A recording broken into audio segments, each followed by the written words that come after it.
আমরা আমাদের সালাফদের দেখি তারা রমাদান মাসকে ঘিরে পরিকল্পনা করতেন, রমাদান মাসকে কাজে লাগাতেন, দুনিয়ার আর সব কিছু বাদ দিয়ে রমাদান মাসে আল্লাহর নৈকট্য অর্জনের জন্য লেগে যেতেন। কারণ তারা জানতেন দুনিয়া কামাই করার মধ্যে কল্যাণ নয়, কল্যাণ হচ্ছে আখিরাত অর্জন করার মধ্যে, কল্যাণ হচ্ছে আল্লাহর নৈকট্য অর্জন করার মধ্যে, কল্যাণ হচ্ছে আল্লাহর ইবাদত করার মধ্যে।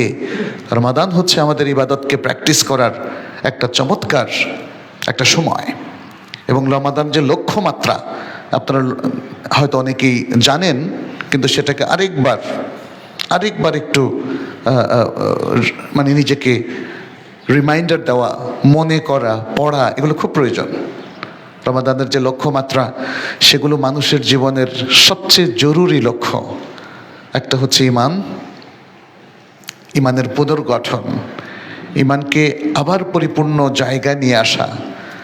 সারা বছর নানা কার্যক্রমের মধ্য দিয়ে আমরা দেখি আমাদের ইমানটা দুর্বল হতে থাকে, দুর্বল হতে হতে কারো ইমান কিন্তু নাই হয়ে যায় কিনা, নাই হয়ে যায়। কখন? যখন সে ইমান থেকে বের হয়ে যায়, অথবা ইমান ধ্বংসকারী কোনো কাজে লিপ্ত হয়। ইমান ধ্বংসকারী কাজ কি মসজিদে শুধু হয় নাকি বাইরে হয়? মসজিদেও হয়, বাইরে হয়। মসজিদে যদি কেউ শিরিক করে কি না বলেন? করে। বাইরেও করে, না জেনে করুক আর জেনেই করুক, বাইরেও করে।